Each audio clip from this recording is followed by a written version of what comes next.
Okay, everybody. Thank you very much. Half a day, everybody. The Committee on Culture and Justice is now called to order. Today's Tuesday, November 21, 2017. The time is 2:04. Notices for this public hearing were disseminated via email to all senators and all main media broadcasting outlets on November 13, 2017, and again on November 17, 2017. The notice was also published in the Guam Daily Post on November 14 and in the Pacific Daily News on November 20 and 21. We've got four agenda items that will be heard today. First will be the confirmation hearing for Concepcion B. Duenas to be a member of the Guam Parole Board. Second will be Bill number 187-34, introduced by myself, T.C. Nelson, J.V. Espaldon, an act to establish the Guam Adult Reentry Court Program at the Judiciary of Guam by adding sections 2101D of Chapter 2, Title 7, Guam Code Annotated, and adding section 80.70F and 80.82C, both of Article 5, Chapter 80, Title 9, Guam Code Annotated. Third item on the agenda will be Bill number 203, introduced by myself, an act to amend and move Chapter 18 of Title 16, Guam Code Annotated, to Chapter 92 of Title 9, Guam Code Annotated, relative to the Safe Streets Act of 2017. The fourth item on the agenda is Bill number 196-34, introduced by Senator D.G. Rodriguez, Jr., J.S. San Augustine, an act to add a new Article 4 to Chapter 23 of Title 7 of the Guam Code Annotated, relative to halting recalcitrant judgment debtors from avoiding to pay their Guam court judgments. I'd like to thank my colleagues for being here today, Senator Mary Torres, Senator Will Castro, and Senator Joe San Augustine.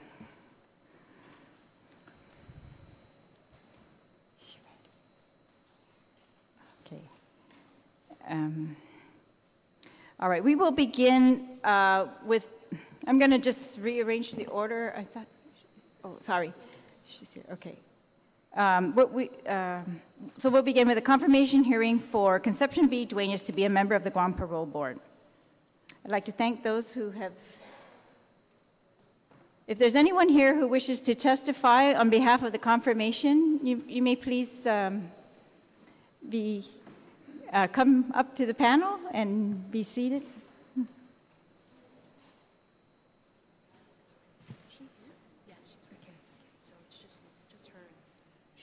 Okay. All right. Yes.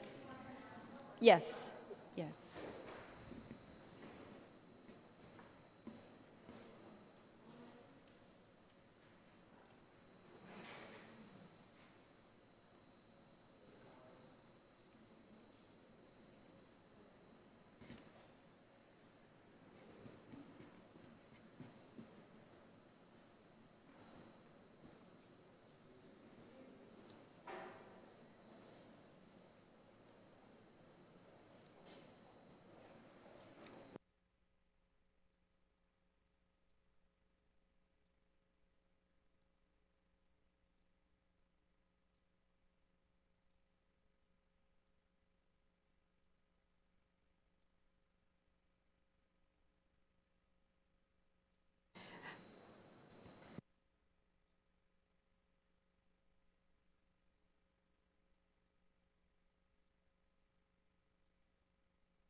Okay. Situusmasi, Mayor for being here, and Mayor for being here, and other parole board members for being here, and Director Baltazar. So we will begin with those who signed up, and then Mayor Duenas will finish with your testimony. Okay. So first would be Director Baltazar.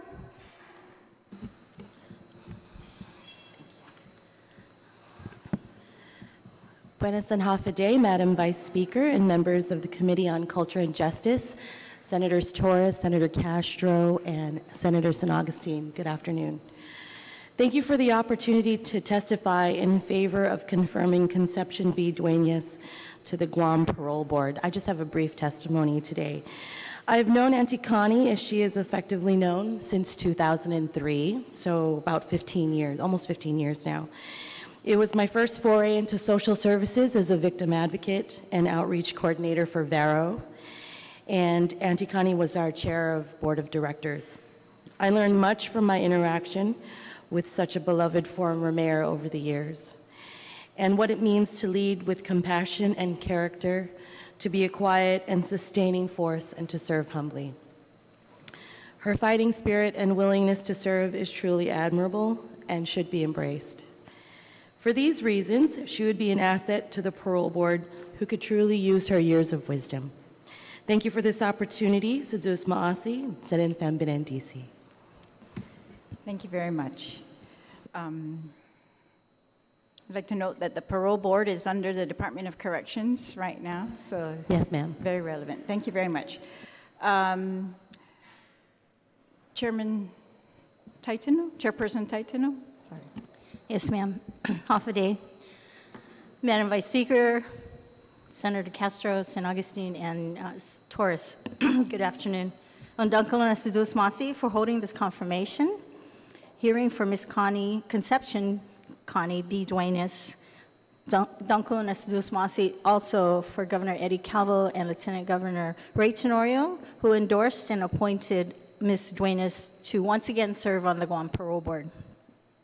Guajosi Michelle Hope Taitano, ma'am, as you shared earlier, Chairwoman of the Guam Parole Board, and I'm here before you today to ask for your favorable confirmation of Ms. Connie Duenas, affectionately known, and Kate and I know this, she's got 15, I have a little bit less than her, Auntie Connie, 15 more years with Auntie Connie. She and her husband have been married for 54 years. That's a long time, that's a little bit, excuse me. 54 years, they have 4 children and numerous grandchildren and great-grandchildren. A true public servant and pioneer for women, Connie made history by being Guam's first female Guam Police Department officer. After her career with the Guam Police Department, she was elected as mayor of Tumuni. I have served with Auntie Connie on the Guam Parole Board for about 10 years. She is faithful and dedicated to volunteer for this work who she provides for the governor and lieutenant governor and the people of Guam. In considering this appointment to once again serve on the Guam Parole Board, I asked her, do you want to continue to serve on the parole board? She said, yes. My doctor said to keep on doing the things I am doing. So, ma'am, I rest my case. There is research of other societies wherein individuals who have long lifespans continue to work. And they work until they're unable or at their demise. God bless Auntie Connie for wanting to continue to do, although volunteer work, still this is work. Please, again, I ask for your favorable confirmation of this humble, sage, Zan Mesgun na Palau, and she and I were out there and we're having vigorous conversations of me pushing her in her chair. So she's very Meskin, and we call her Auntie Connie, and we love her, to the Guam Parole Board. Sendunkel and Sidus Masi, Sidus in Benin, DC, and happy Thanksgiving. Sidus Masi. Mayor Wesley? Buenas and half a day, Madam Chair, Senator Torres, Senator Castro, Senator San Agustin. Utungu si Connie Duenas si 97 and param na doon sa Malong Pamayot. Prior to that, I started a police officer, very highly individual. He's been serving for the people in Guam, and Tumuning, Tumon, and Harmon. And most of it was serving also for the mayor. On top of that, now is also a member of the parole board.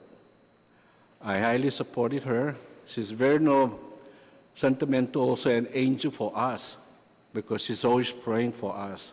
No matter what it is, how it is, she's always there for prayers.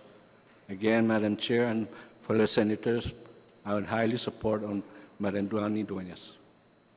Sidus Masi.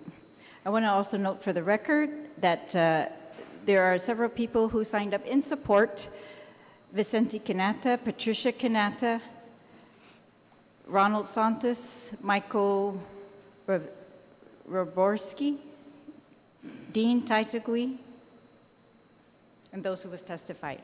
All right, so Anticani, Mayor Duenas, you may proceed. Okay. Good afternoon, Madam Chairman and panel of the board. These two gentlemen owe me something. They have to pay a visit to me. Okay? And Mary is from my hometown. God bless you all. I'm here again willingly and able to serve the Guam Parole Board. I come before you to humbly ask you to put me back again. As the governor reappointed me, I thank him for his confidence on me. So with that, I have seen many people here that would like to say something, like Mrs. Patricia Kanata. Every time she walks into that conference room and she sees me, her heart just melted and she feels good because I'm there. So see how the people have trusted me, have the confidence in me, and because of that, I am here today before you for whatever discretion you made. Good afternoon, and that's all. You can ask me any question. Thank you very much. I would like to point out to my colleagues that this is a repeat term. The term is for 4 years for the parole board. I want to thank you, Anticani, for your service as a police officer. It makes you, it is actually one of the qualifications for at least one member of the board to have law enforcement experience or education. And I want to thank you for your service as mayor and also on this parole board. This is a very hard board to serve on, I think, because you're dealing with very, families, people who, were in prison and entitled to get out, and we're looking for ways to do that and still keep the community safe. So I'm going to open it up for, I guess, may I ask you though before we proceed, have you had any problems with any service on the board regarding conflicts or ability to make quorum? Any conflicts? Yeah. Not since they changed the law. All right. And, okay, so Senator Torres? There was a recently, we passed legislation recently to require a quorum to members to 3 people. Is that correct? So in the time since that passage of that bill, Mrs. Duenas, have you been one of the 3 people that has contributed to there being a quorum on the parole board, the 3rd member? I'm kind of hard of hearing. She said, So, yeah, she said, were you the one of the ones on the 3? She was for 1 month and then her term lapsed. I'm sorry, I didn't hear you. So, my reappointment lapse. Yes. yeah, so she was for, I think it was about 1 month when the law was passed, and then her confirmation lapse or her term lapse, and then she got the appointment going. So Oh, I see. yeah, so it's 2 last month and this month she would have missed. Right. No, it was in line with the, I was just trying to get a gauge of who the active and regular members are that allow for the board to have a quorum, and I was trying to establish if Mrs. Duenas was one of the regulars that makes up the quorum when the commission does meet, the parole board meets. So if I may say, ma'am, if it wasn't for her term being expiring, she would have been there. Okay. Yes. All right. Thank you. Yeah, she's just asking if you would. Thank you. Do any other colleagues have questions? Senator San Augustine? No, I don't have any questions. Actually, Anticani? Yes. Hi. Hi. Anticani, I thank you for wanting and you accepting the reappointment or the welcome. nomination. And I know for a fact that when you were in the police department, you were leaving and I was going in. So for some of them that are here in the audience, some of you probably weren't even yet finished a middle school or elementary. But thank you, Auntie Connie, for accepting the renomination for the appointment to the board. I look forward to supporting your nomination. Thank you again. Thank you. And let me tell you, panel, when Calejo Moreland and Felix, the brother of Mary, approached me, he said, can you help us? I said, in what way? I'm always helping. He said, no, this is another decision making, is to put these people before you guys and determine whether they're ready to be out in the society. So I was there for the last 20 years. As people say, you're getting rusty. No, I'm getting more experience. The longer I stay, the better I am. So I just want you to remind you that this is what this guy, and it's a volunteer work. This is the only board that no stipend, does not pay up. We're willing, we're here. We're willing, and we come every last Thursday of the month to make some people happy, to make some people sad. So here we are again. My boy is laughing. Senator Castro. Thank you, Madam Chair. Saina, I just want to enter into the record for the rest of the committee members. First of all, I support the appointment. Mayor and Auntie Connie is one of the most compassionate individuals I've known in the past decade who's been in public service. And so I appreciate your experience as a law enforcement official and also as a past public policy official. And so I think that that balanced perspective, at least we pray, can bring additional value to the organization. So thank you so much for accepting Governor Calvo's appointment. Also, before I leave this bench, I'm going to ask you guys, do something for those inmates that are ready to go out. So, like maybe plumbing, something that they are able to do when they come out, to act with the society out there. Because our main concern is when we parole someone, we want them to be successful. We want them not to return back to prison. We want them to be with the public safety, which you and I, and integrate with them.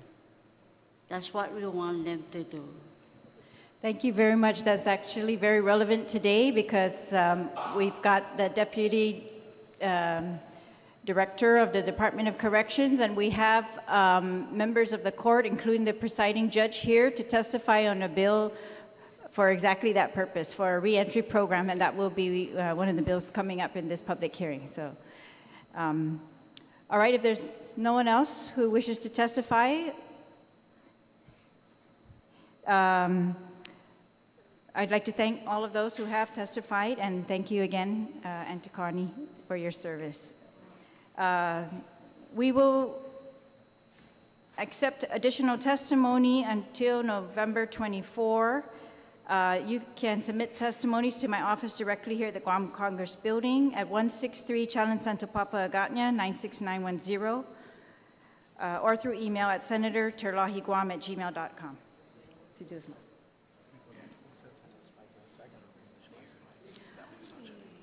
Okay, we need to reset the mic, so we'll take a 2-minute recess. My apologies.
I want to thank you all for your patience during that recess, and thank you all again for being here. We're going to proceed with the agenda. So this portion will be a hearing on Bill number 187-34. We have signed up to testify the presiding Judge Lamarena, our Attorney General Elizabeth Barrett Anderson, Deputy Director Kate Baltazar, Dr. Pat Taimanglo, Attorney Richard Dirks from the Public Defender's Office, Attorney Annie Gale from the alternate Public Defender's Office, and Chairwoman Michelle Taitano from the Parole Board.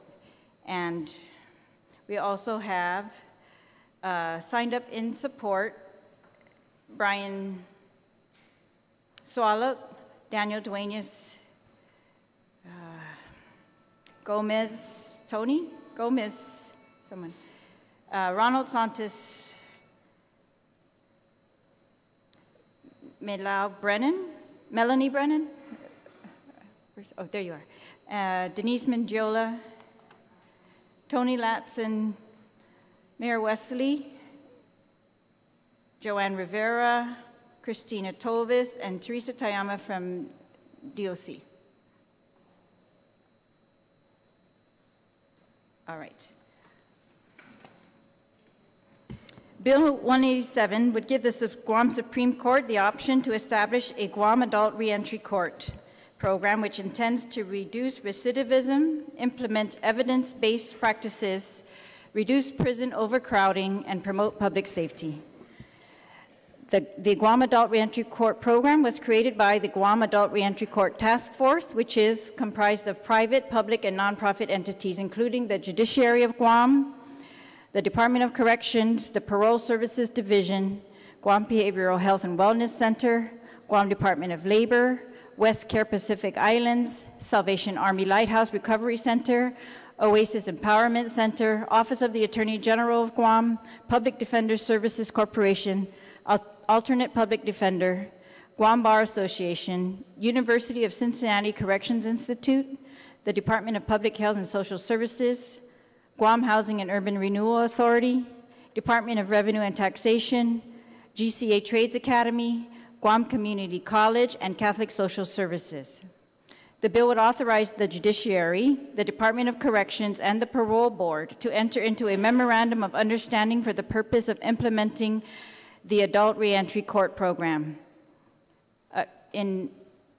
as set forth in the Guam Adult Reentry Court Program 2016 Strategic Plan and the Planning and Implementation Guide. A critical component is the intense supervision of participants who must appear at regular court hearings before the reentry court judge, with frequency of hearings determined on the risk and needs level of the participant and his or her behavior. According to the task force's strategic plan, the target population for the Guam Reentry Court program is about 35 to 40 participants a year, 18 years of age and older, who are assessed through the Ohio Risk Assessment System as medium to high risk for recidivism. Participation will be voluntary and offered to clients who have been assessed for eligibility and suitability. Clients will be supervised for a minimum period of 12 months and maximum period of 24 months. The program will prohibit participation for persons with mental health or medical conditions which may prohibit participation, individuals assessed as low risk for recidivism, and minors. Convicted sex offenders and violent offenders pursuant to 9 GCA 80.37.2C may also be excluded based on availability and capacity of service providers. We will now accept testimony, beginning with Presiding Judge Lamarena, and thank you again for being here. Thank you, Madam Vice Speaker Terlaje, Senator Torres, Senator Castro, and Senator San Augustine. First up, before I begin, I'd like to wish you all a happy Thanksgiving and a very Merry Christmas, and I hope it's a very prosperous one as well. On behalf of the Judiciary of Guam, I'd like to thank you for sponsoring this important piece of legislation and for providing me with the opportunity to submit written testimony regarding Bill number 187-34, an act to establish the Guam Adult Reentry Court Program at the Judiciary of Guam. The judiciary is in support of the general intent of Bill number 187-34, which will allow for the establishment of an adult reentry court program at the Judiciary of Guam. Through the collaborative efforts of the Guam Adult Reentry Court Task Force, this measure is aimed at reducing recidivism, decreasing the prison population of Guam, and improving public safety. Members of the task force are comprised of private, public, and nonprofit entities and are identified in the bill. However, I'd like to apologize to the chairperson of the Guam Parole Board, Chairperson Michelle Taitino, who from the very beginning was very supportive, an advocate, and sat in all the meetings through herself or her staff in promulgating this adult reentry court. And I would like to request you, Madam Vice Speaker, to include in the legislation the Guam Parole Board, okay, because we forgot that. So I would request that, if you don't mind. Okay. In 2015, the Judiciary of Guam was awarded a grant of $535,000. With assistance from the Council of State Governments, the task force developed the Guam Adult Reentry Court Planning and Implementation Guide and strategic planning to guide the program. Currently, there is no statutory basis under the Guam law for the judiciary to oversee and implement the program. Bill 187-34 will clarify the jurisdiction of the Guam Adult Reentry Court and its role in the parole process. Entry into the program is voluntary by the parolee in the criminal case and is a special condition of a parole. The program will target medium to high-risk individuals incarcerated and convicted of nonviolent offenses and eligible for parole, and will address individualized supervision, treatment, and services by utilizing evidence-based practices and assessment-driven case plans. The outcome indicators for the participants includes job stability, permanent housing, completion of treatment, high school or GED completion, family reunification, and lowered recidivism. No other comprehensive system of support on Guam currently exists for persons reintegrating with their families or communities after incarceration. Individuals leaving incarceration have many challenges, and without the proper supervision, treatment, and services, the chances of recidivating are high.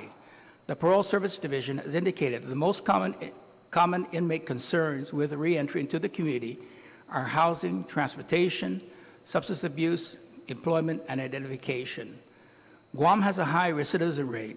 According to the Department of Corrections Casework Office, the current recidivism rate of the population is 55%. While I will serve as the reentry court judge, DOC and Parole Board will also play a pivotal role in the success of the program. Parolees must meet the eligibility requirements, which will be determined by the Department of Corrections, attend frequent hearings, and when ordered, will be provided rehabilitation and treatment services.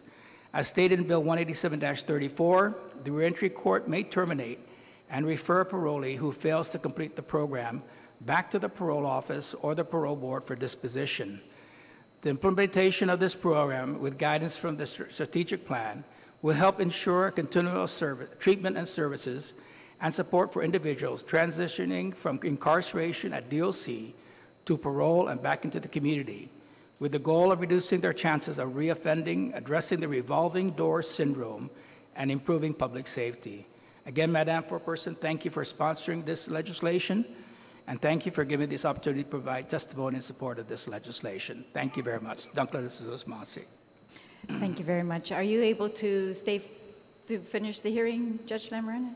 What hearing? Are you able to stay for the rest of the testimony? Yeah, because I'm going to be testifying at okay, all right, great. Thank you very much.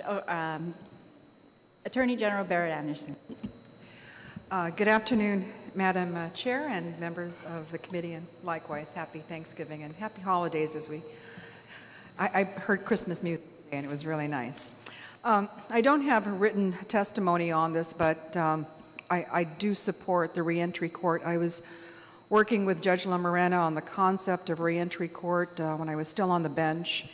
And this is the whole concept that we cannot today, and our nation after 2 decades, has changed from the lock the drug addict up and throw away the keys. It doesn't work. So for the last 2 decades, Guam has been very proactive and really to the great credit of the presiding judge in establishing therapeutic treatment courts. Reentry court is the opposite end of the stick from adult drug court. Adult drug court, a person's charged. If they complete all their treatment, their case can be dismissed and expunged. So on the one hand, the adult drug court gives the offender an opportunity to go into treatment, clean yourself up, and your case can go away. But not all drug offenders complete adult drug court, and not all drug offenders are eligible for adult drug court. But it is a therapeutic court in the front end. And what happens to those who are unsuccessful or who do not qualify or eligible for adult drug court, this gentleman over here, this fine judge, will have to say, well, I gave you 3 years, I gave you 5 years of probation, you haven't done the work, you haven't done your treatment, the game's over, you're going to jail. I now impose incarceration on you. And we've known, and Judge Lamarena, I've known many offenders who have gone into incarceration. What happens after they go into incarceration? Well, I love DOC. I love the fact that we've established a medical clinic there, and we are establishing a behavioral health program there, but it's not on its feet yet. So what happens when these drug addicts go in and then go out? Some of them are successful, but there is still the cadre of those who remain drug addicted. And unfortunately, we certainly know what's been happening at DOC and the current administration with Director Lamarena and Deputy Director Baltazar. They're cleaning it up. We know there's drugs at DOC. So inmates will come out still addicted. Where do they go after that? Judge Lamarena is correct. There's nothing out there.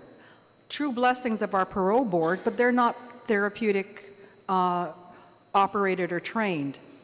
Reentry court says you go from the executive branch, which is incarceration, and you can go back to the judiciary. Because what happens, ladies and gentlemen, once the judgment is entered, once a judge signs a judgment and saying you're going to jail for X number of years, you are no longer under the jurisdiction of the judiciary anymore. You become executive. So how do you get back into court? Reentry. This statute is necessary to get back over and crossing over the branches of government from executive back into the judiciary. And what the judiciary is offering through the efforts of Judge Lamarena and the entire judiciary, the parole board, and everybody, is to bring those inmates who still have drug addiction problems back under the wings of the judiciary and the treatment programs, therapeutic courts, problem-solving courts, and give them yet that second chance to clean up your life and to become clean. If they fail, I'm not quite sure what happens, but here's yet another opportunity that this territory is granting drug-addicted offenders, an opportunity to become constructive, productive members of the community, clean up your drug addiction, and become a part of Guam's community. So I wholeheartedly support reentry court. Thank you. Thank you. Ms. Deputy Director Baltazar? Yes. Buenas and half a day, Madam Chair and members of the Committee on Culture and Justice. Thank you for the opportunity to testify at this public hearing in favor of Bill 187. Director Tony Lamarena and I, on behalf of the Department of Corrections, wholeheartedly support the establishment of the Guam Adult Reentry Court program. As the Deputy Director, I see firsthand on an almost daily basis the issues that plague those in our custody. As a social services professional, I know more must be done, and our department is prepared, as it has been in recent months, to work towards just what more means. The criminogenic factors of each person incarcerated vary greatly. It is a combination of so many variables: socioeconomics, education, environment, exposure to trauma, mental illness, and a host of others. We are confident that the implementation of evidence-based practices and intense supervision of the participants will ensure continuity of care and services and the greatest outcomes of success. We often hear more about crime and punishment, the racy things that make the headlines. It is time to support our colleagues in the judiciary of Guam in their efforts to establish a program that can truly make a difference in the lives of those who are ready to reintegrate into our society. Again, we support this bill and implore this body to pass it to establish this critical program. Sudus Maasi, Tinin Fambirin, DC. Thank you. Thank you very much. If I could go to the chairwoman of the parole board right now. Sudus Maasi, Madam Chair, members of the committee. I'm just going to read my letter of support, if I would, and then I would just, before I read that, sir, to Presiding Judge Lamarena, sir, your apologies accepted. I just want to clarify, you did mention us in the rest of the bill, just that first paragraph. Just wanted to qualify that, ma'am. So again, in Dunklo Nasadus Maswi, ma'am, to you and the other senators for all your hard work that you do for the people of Guam. And on behalf of the Guam Parole Board, I am submitting this letter and here for the proposed legislation to establish the Guam Adult Reentry Court Program at the Judiciary of Guam. Over the past year, actually maybe a couple years, the Guam Parole Board has worked with the Judiciary, the Guam Adult Reentry Court Task Force, and the technical assistant providers from the Council of the State Government's Justice Court to develop a reentry program that provides the support and services necessary to increase the successful integration of incarcerated individuals back into their families and the community. The judiciary has long taken a proactive approach utilizing therapeutic courts such as the adult drug court, juvenile drug court, mental health court, and veterans treatment court to ensure its participants have a better chance at success and a lower chance of reoffending. The Adult Reentry Court Program is a needed and welcome addition to the list of therapeutic courts services to the judiciary that the judiciary provides. I wholeheartedly support the implementation of this program and the proposed legislation to establish it. Siduus Masi and Siduus in Fenbenen, DC. Thank you very much. Thank you. And thank you all for your written testimonies as well. Dr. Pat?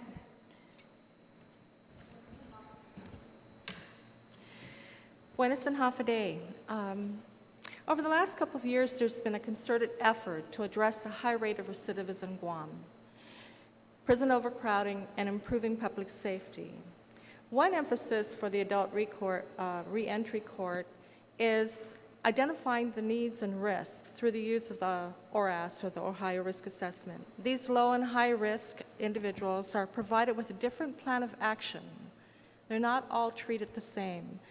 Their plans are different, thus hopefully reducing the length of stay, and most importantly, providing evidence-based and therapeutic programs to address their specific risks and needs. Reduced sentences and programs are protective factors to families throughout the island. Long-term confinement poses many challenges to children and families, housing, and if they're employed, their employment status. Shorter length of confinement with emphasis on treatment is essential to this community. Another emphasis is the ability to share information across legal systems and programs. That's one beauty of all the training that staff have been receiving. The use of a shared language and information enables the courts, probation, DOC personnel, parole, treatment programs, and partners in the community to communicate and develop a specific and realistic plan for each individual. In addition to providing a plan of action, assistance in maintaining, securing, and gaining skills that may benefit and lead to long-term employment. Appropriate and meaningful incentives, appropriate sanctions, and monitoring and support to assist parolees to complete their programs is paramount to a safe community. The Reentry Court has a tremendous task ahead, but with a shared language and vision, it is my strongest recommendation that the Reentry Court is established and receives the support from the people of Guam. Thank you. Thank you. If I could just hear one more from the Department of Corrections, Therese Tayama, and then we'll get to the attorneys. Thank you. Good afternoon, Madam Chair and committee members. So what I would like to present to you is written testimony from one of our inmates at the department. So I'm going to go ahead and just read it for the record. October 24th, 2017, the Honorable Therese M. Terlaje, Vice Speaker and Chairwoman, Committee on Culture and Justice, Imenat Trenton Quatru na Legislature in Guam, Guam Congress Building, 163 Chalan Santo Papa, Hagatnya, Guam, 96910. Reference, Guam Adult Reentry Court Program. Madam Vice Speaker, I submit this letter in support for the proposed legislation to establish the Guam Adult Reentry Court Program at the Superior Court of Guam. Life has been a real challenge with regard to my addiction and recovery from substance abuse, with emphasis on rehabilitation and reintegration. By providing resources that will aid me in my efforts, the Reentry Court Program offers me hope of becoming a productive member of society once again. I thank you for having given me this opportunity to participate in a program such as this, as well as being a possible hope for others alike. Respectfully, Perry D. Seguenza, inmate, Department of Corrections, RSAT 23rd cycle. So what I would like to say is that Mr. Perry Seguenza, along with the other 40 candidates that have been assessed by the Guam Reentry Court staff, Ms. Denise Mendiola, and supervision of Ms. Lonnie Brennan, have been working closely with us at the department. And so part of that is the completion of some pre-release conditions that Mr. Seguenza is participating in, and hopefully with the enactment of this legislation, we will be able to have that smooth transition and continuity of services, and hopefully keep individuals or recidivists such as Mr. Seguenza on the path to full recovery. So I also, along with my fellow colleagues, are in support of this. Thank you. Could you state your position at DOC, please? I am the Correction Social Work Administrator over the counseling department. All right, and Dr. Pat, I'm not sure, could you do that also? My name is Dr. Patricia Timinglow. I'm the clinical psychologist at Department of Corrections. Thank you very much. All right, Attorney Dirks. Buenas and Hafaday, Vice Speaker Terlaje and members of the committee. Talk about a tough act to follow. I'm not going to take very long, but the Attorney General touched on the need for the bill. Ordinarily, when someone is sentenced to prison, the court loses complete control over the person. They go to prison and that's it. For this reentry court to even have a chance, we need a legal mechanism to bring them back to the court so the court can supervise them. The court can administer punishments and rewards depending on their success or lack of success in the program. So you have a glimmer from the testimony today of the huge amount of work that has gone into the program itself, try and make this work. And part of it is this skinny little bill that makes a couple of changes without which the program won't even get off the ground. So I hope the legislature will pass this. I've been a public defender long enough to see the same people coming back and coming back and coming back. You know it's a bad day when you appear in the presiding judge's court and he turns to your client and says, "Welcome back," and he names their name. We're trying to break that cycle. People go up to prison and they don't get cured. Their problems don't go away, they get worse. They make friends with the people that they shouldn't be hanging around with. Every sentence says, avoid contact with other felons. Well, after I get out of prison, that's what I'll do. This breaks the cycle. This gives a chance for people to get out of the prison with a lot of strings attached to them. If they don't make it, I know what the Attorney General will ask for, and I know what the judge will do. They'll go back in. But if they do make it, that's the thing. If a man's life sinks like a stone, he doesn't go down by himself. He takes his woman, his children, sometimes the parents and siblings too. The whole family suffers. This bill gives a chance to Guam residents, people who are going to get out of jail and are going to stay in our community and live here whether they succeed or fail. This gives a much greater chance that they're going to succeed, and I'd love to see this bill passed. Thank you very much. Attorney Dirks, could you also just state for the record some context of your experience in this area for colleagues who are not here, perhaps to just get why we should listen to you? Well, I don't know that you should listen to me after hearing from all the other folks, but I think prisons were developed because we couldn't think of a better punishment. And there might be a certain amount of social satisfaction in thinking that someone is paying a penalty by being locked up. But to think that they're sitting up there and thinking about they're never going to do this again is wrong. Unless we change their thinking and try to turn them into normal, ordinary, reasonable people, they're just going to sit up there and think, well, next time I won't get caught, and my cellmate has a great way to commit the crime and get away with it. We've got to break that. We've got to get people focused on the family who are visiting them every weekend, because that's something that happens on Guam you don't see anywhere else. The families are there every single weekend. I've had clients that I had to avoid the usual visiting hours because I knew his wife and kids were going to be there the whole time. And frankly, they were more important to his recovery than any effort I could make.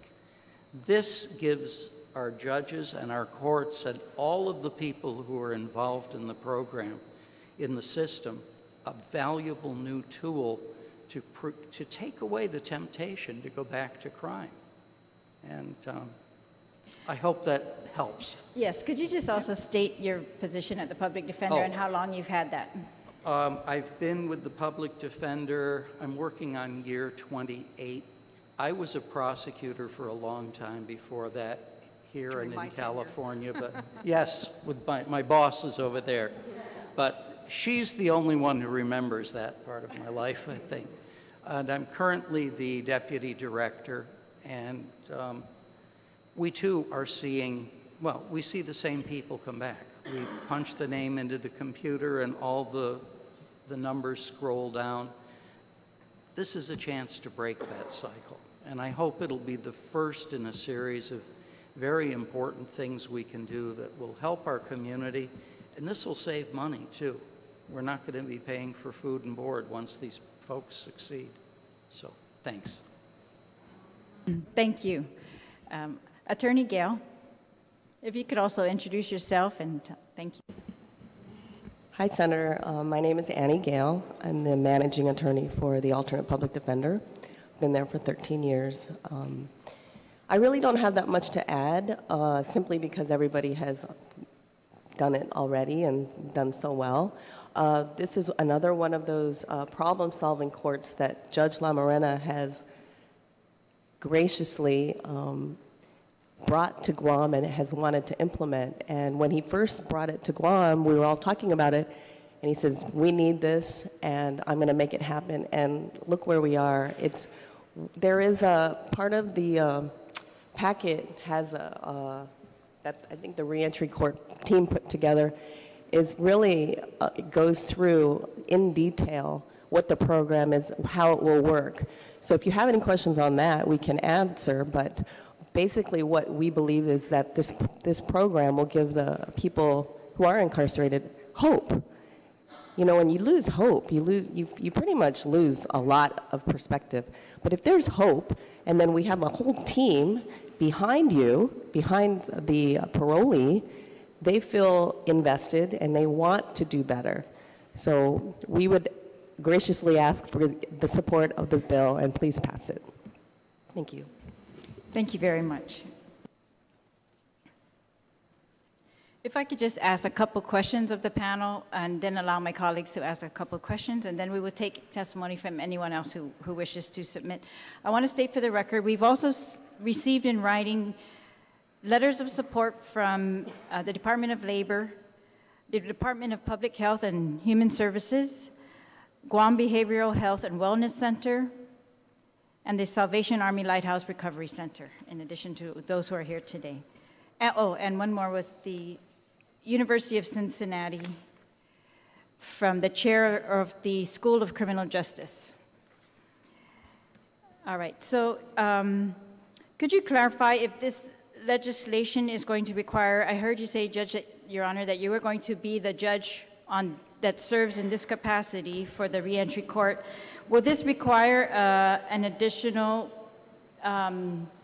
judge in the judiciary? Is this going to impede on the current calendars for the existing judges? Currently, no. I will be handling all the adult reentry participants. Right now, according to DOC and my staff, there are currently 24 individuals that are interested in entering the program.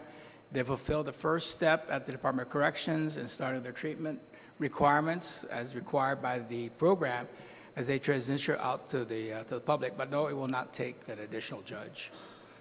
And I want to thank you also for your initiative in pursuing this idea and the grant that has been set up already. Thank you. Thank you very much. Will this require additional funding in FY 2019, the next time the court comes in here for a budget? That's okay. The 2019, we're fully funded to the fiscal year 2019.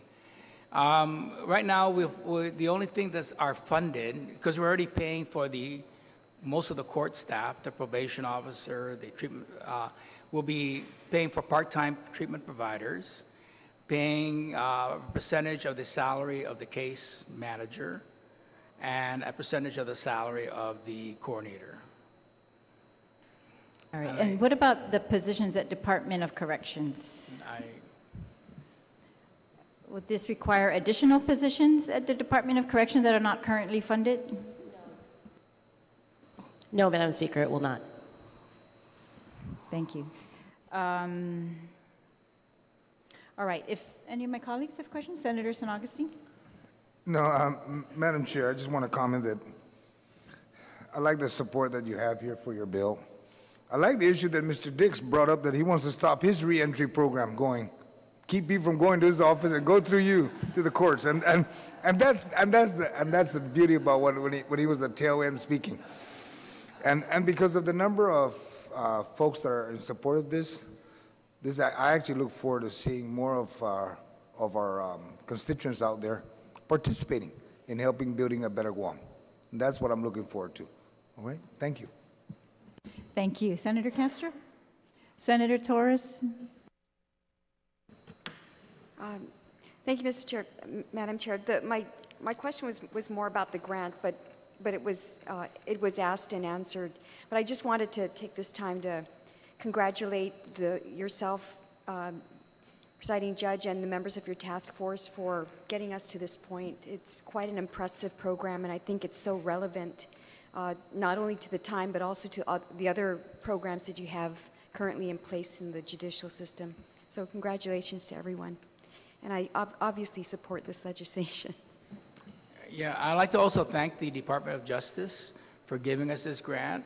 They gave it to us as a demonstration court, meaning that if we succeed, Guam will be used as an example all over the nation. So there was additional pressure upon the team to make sure we succeeded, because if we were successful, Guam will be used as a model for the rest of the country for similar population centers. So So I'm proud of that distinction that we were selected for that purpose as well. Your Honor, can you clarify, how would they measure success? Like, what time period do we look at for recidivism? When would we say they're in the clear or they've pretty much done well? I guess, what are your current recidivism? You told us the current recidivism rate is 55%, and how quick does that happen? Sometimes I think sometimes that happens within, what, 1 year? 3 years. 3 years, within 3 years. So we measure 3 years after they graduate from the program. Just an example is the adult drug court. Right now, our recidivism rate is only 8%, which is very good. It's very high. So we anticipate that same rate for the adult reentry court. Do you agree with the Attorney General? She was mentioning that, or it was my understanding that it sounds like a lot of these are going to be drug offenders that qualify for this program. Would that be your assessment? Are those who are currently in the program now?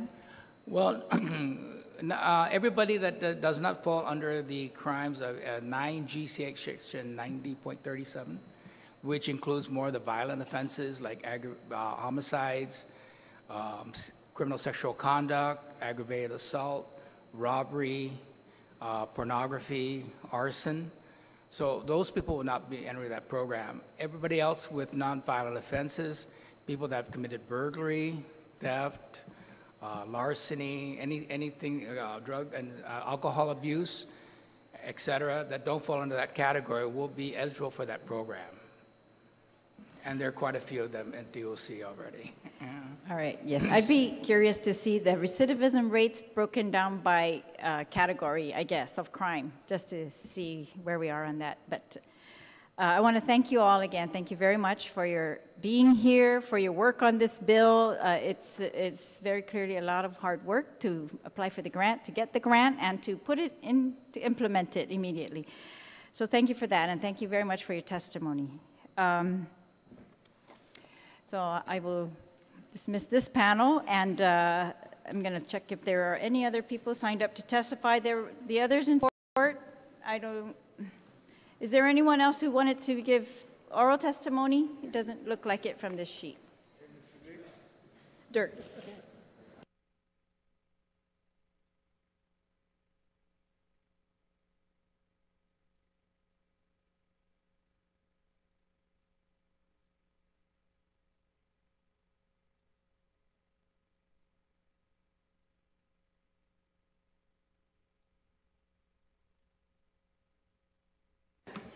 All right, we are going to proceed with, I'll let them go.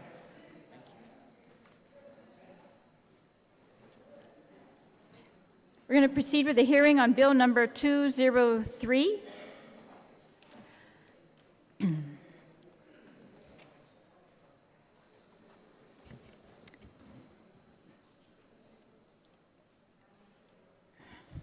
If I could ask again for the presiding judge, the Attorney General, for the alternate public defender director, Attorney Anna Maria Gale, and anyone else who wishes to testify, Richard Dirks for the Public Defender's Office on bill number 203. Bill number 203 would amend the Safe Streets Act and move it from Title 16, the Vehicle Code, to Title 9, the Crimes and Corrections Code. The bill would also give the Guam Supreme Court the option to establish a driving while impaired treatment court to impose graduated sanctions, provide therapeutic interventions, and promote public safety. The legislation was drafted in close consultation with the Judiciary of Guam's DWI Treatment Court Executive Committee, the Office of the Attorney General, the Guam Public Defender Service Corporation, the Alternate Public Defender, the Office of Highway Safety Department of Public Works, the Guam Police Department, Guam Highway Patrol, the Compiler of Laws, the Department of Revenue and Taxation, and the Department of Corrections.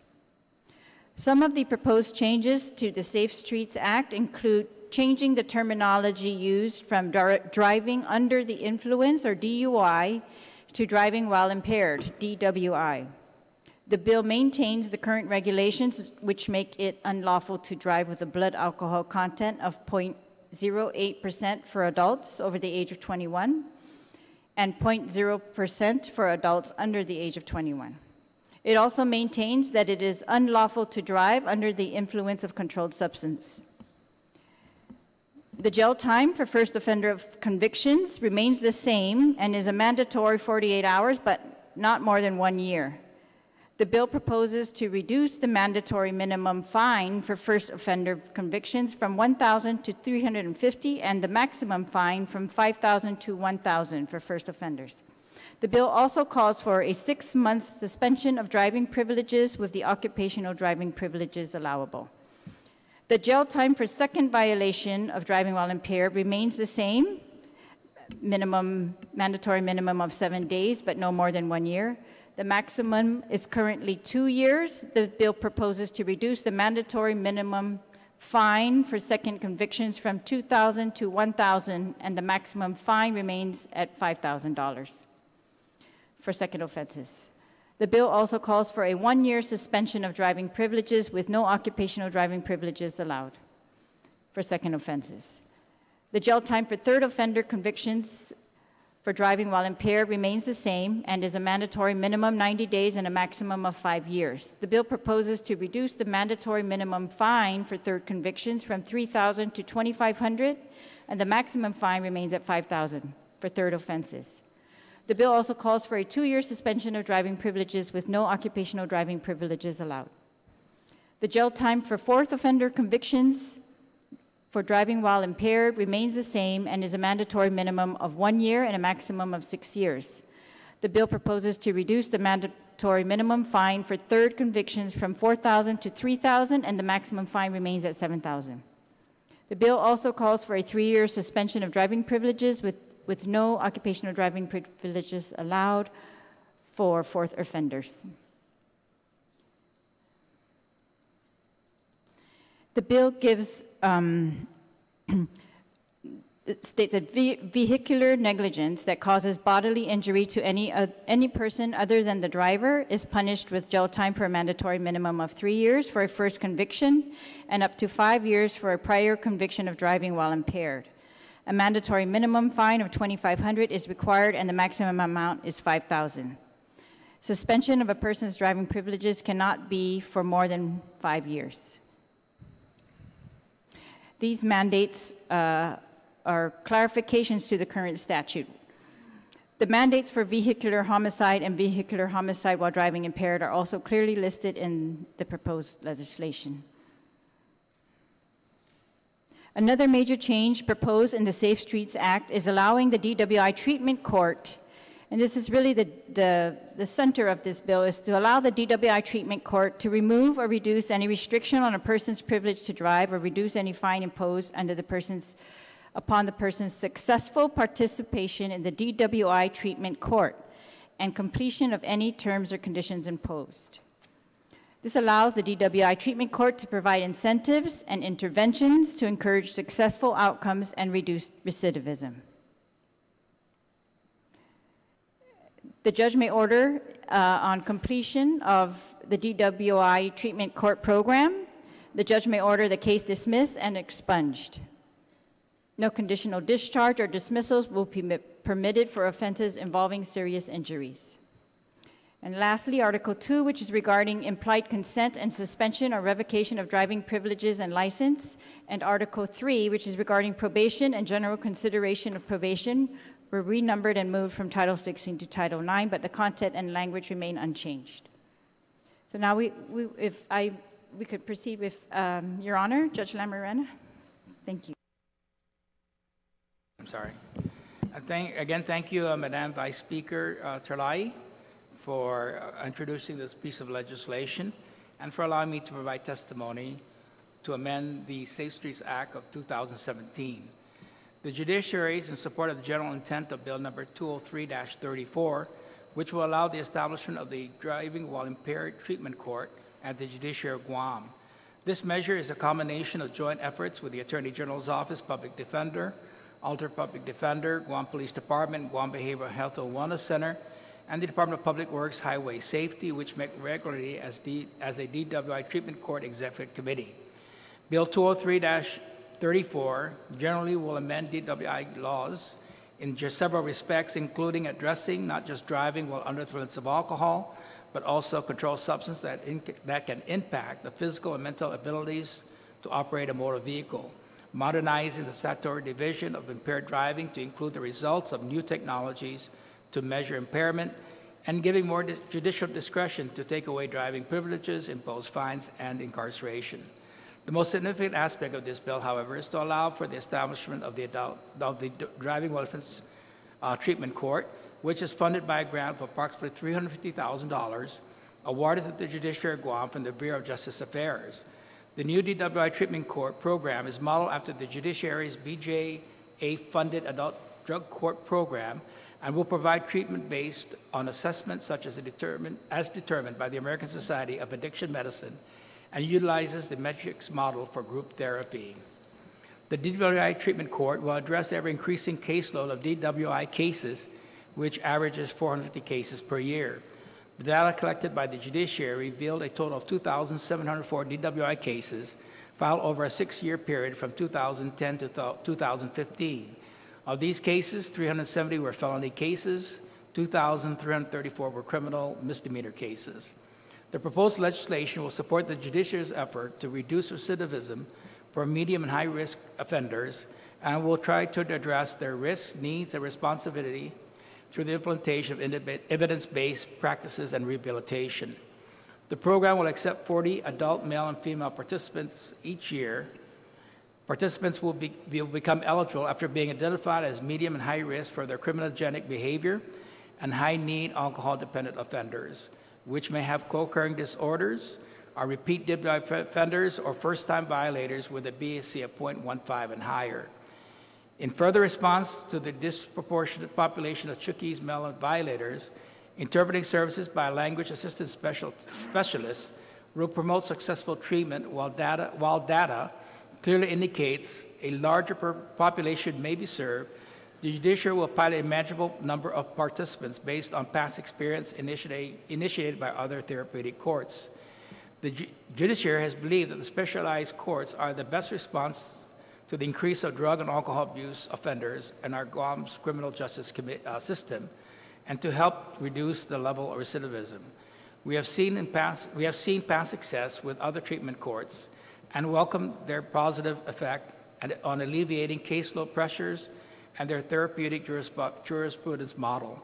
I'd like to expressly state, however, that I am not taking a position on the provisions of the draft legislation which addresses implied consent, specifically proposed by Article 2 of Chapter 92, Title 9, Guam Code Annotated.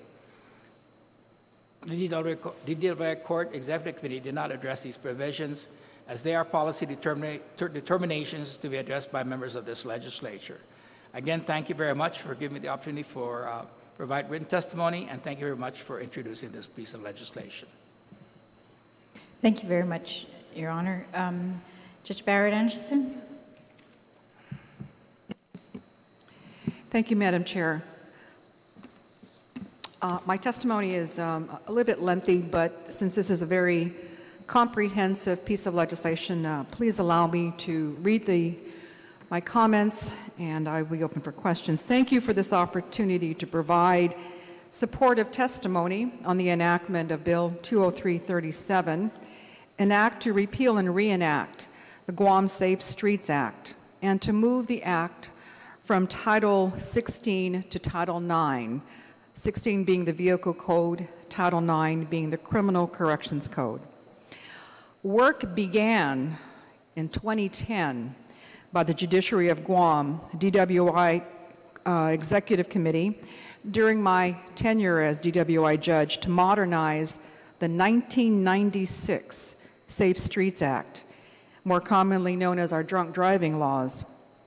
The 1996 Safe Streets Act has not been amended in over 20 years. The committee completed its work in 2012. However, no action was taken by the Guam legislature to move the draft legislation forward. In 2016, under the leadership of presiding Judge Alberto Lamarena, DWI, the current DWI court judge, all right? Yeah, okay, all right. He's had so many hats in different therapeutic courts. And all the members of the DWI Executive Committee, the 2012 draft was revisited and a new, stronger version emerged. I have it attached as Exhibit A, which is the original version we had forwarded to the legislature. The Act modernizes Guam's Safe Streets Act in line with therapeutic principles of problem-solving courts. It is integral to criminal justice professionals and treatment providers working in DWI court, and furthers efforts to reduce drunk and drugged driving on Guam.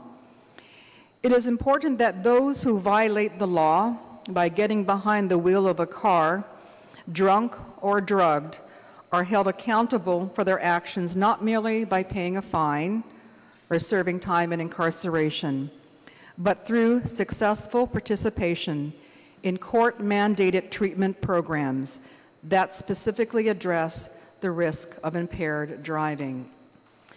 Some of the Act's highlights are as follows. It moves the Safe Streets Act from the Vehicle Code to the Criminal Corrections Code. In 2013, the Guam legislature reduced traffic infractions to civil violations under the Vehicle Code. Transferring the drunk and drug driving statute to the Criminal Code is now appropriate. Fines are now provided in a range. This is found in most states. It permits the DWI treatment court judge to impose a fine based on the level of impairment and the facts of the case. It specifically makes it a crime to drive impaired while under the influence of controlled substances. Next, it incorporates therapeutic programs of DWI treatment court to help reduce a sentence. It further incorporates the use of the breath alcohol ignition device called BAID to assist a defendant whose driver's license has been suspended. Next, it simplifies the process for suspension or revocation of the driver's license of a person who has been convicted of a DWI. Also, it permits the DWI treatment court judge greater discretion in the treatment and sentencing of offenders in line with therapeutic principles of justice and fairness. Drunk driving arrests on Guam has declined by 69%. Drunk driving arrests by 69% since the establishment in 2010 of the DWI treatment court and its programs, and because of specific criminal justice initiatives by the Guam Police Department to book and confine those who are arrested, increased traffic enforcement, and training of officers in drug recognition, not just alcohol recognition. Also impacting the reduction is this legislature's enactment of the statute closing alcohol establishments at 2 a.m. and the increase in Guam's drinking age from 18 to 21. Bill 203-34 is a comprehensive modernization of the Safe Streets Act. Its enactment will continue the legislature's strong effort towards reducing drunk and drug driving. Our office would like to, however, raise the concern that Bill 203 appears significantly different from the version that our office had forwarded down on behalf of the committee. I recognize that this is perhaps, Madam Chair, more a format issue, and I just want to be able to raise that. One of the concerns, however, and more significantly, is that the bill in its current format is moving Article 2, which is entitled Implied Consent and Suspension or Revocation of Driving Privileges and License, to the Criminal Correctional Code, and I know you're making no changes to that. It is the DWI Executives Committee's intent not to make any changes to the content of the Implied Consent Law, Article 2.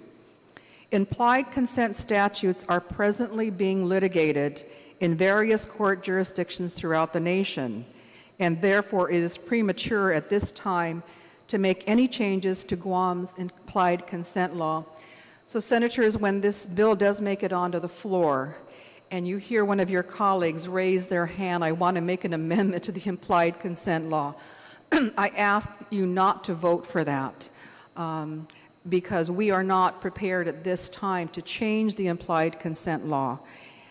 If that is something the legislature would like to consider, we should introduce a bill, have discussion on that, but I please ask that all we're doing for Article 2 is taking it from the vehicle code and moving it intact, no changes, to the corrections code.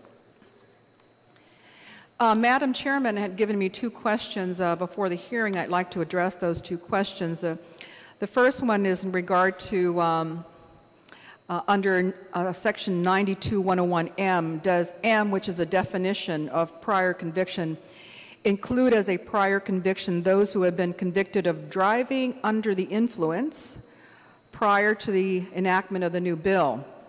All prior convictions were previously driving under the influence as opposed to driving while impaired. The response is that the intent of the definition of prior conviction is to incorporate convictions under the soon-to-be prior Chapter 18, Title 16. However, Madam Chair, if you would like to make that perfectly clear, I've recommended a change to the definition of prior conviction for driving while impaired. And if you see, I just take out or an offense based on driving while impaired to or an offense based on a violation of Chapter 18 of Title 16. That makes it clear. The second question, Madam Chair, that you had was whether 92-102A, B, and E, is this language a bit too broad? Does it now expand the determination of driving while impaired to include those who have less than 0.08% alcohol concentrate or traces of controlled substances? The response is driving, Madam Chair, under any amount of alcohol or controlled substance is a violation of even the current statutes, and certainly under 203. This is carried over into the bill. The 0.08 level of a person's breath or blood analysis is a legal presumption for impaired driving that favors the people's burden of proof. So it's merely a presumption. It is a rebuttable presumption. A person whose breath or blood analysis shows a level below the legal presumption of 0.08 is still considered driving impaired, but requires more evidence, such as a field sobriety test, to secure beyond a reasonable doubt conviction. So any level of alcohol in your system is a violation of law. How we prove that is more burdensome if it's under the 0.08, because we don't have a presumption. The presumption starts at 0.08 and above. We note that one of the sections, even the compiler and laws raised, is at 18214.1, which is the, it remains in Chapter 18, Title 16, unless we address that, Madam Chair. In our draft versions, at Section 4, we recommended moving that section to rules of the road. This makes it a misdemeanor for driving with a suspended license or a revoked license. I ask that 18214.1 be moved over to rules of the road, and you can commit a misdemeanor crime if you're driving with a suspended license because you were convicted of reckless driving or any other types of issues of rules. It's probably reckless driving because everything else now is just a civil violation. So I didn't want to leave that one out. It's kind of the compiler of laws noticed that that was not touched in Title 16, Chapter 18. Finally, our office recommends adding a definition, and this has not been discussed with the Executive Committee, but I just noticed it as I was preparing this testimony. We don't have a definition of negligence, and my recommendation is that we put in a negligence definition and use the definition in Title IX of criminal negligence, which is found at Title IX 4.30D, criminal negligence. We anticipate that when Bill 303 20334 is reported out, it will resemble the original work of the committee. However, because the legislation is a comprehensive repeal and reenactment, Madam Chair, I certainly, and I don't know if the presiding judge would echo this, but if you want to have a round table for section by section or a markup for a line by line, we certainly would recommend that and to participate in a markup of the bill. On behalf of the work of all the members, past and present, of the DWI Executive Committee over the past 8 years, we thank this committee for the opportunity to provide supportive testimony. Thank you. Thank you very much. Attorney Dirks? Thank you. So it's going to be age before beauty, I guess. Good afternoon, and thank you for this chance to comment. I only have a couple of comments. First of all, I would like to echo what the Attorney General said about the implied consent law. I'm not sure it needs to be moved at all, and I'm sorry, I can't, I think it is a policy decision.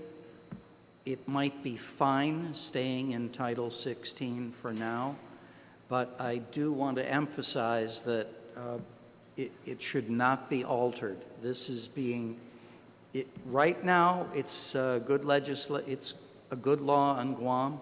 The whole concept is being litigated all across the country. My personal suggestion is to leave it in Title 16 and not make it a part of this bill. We're not changing it.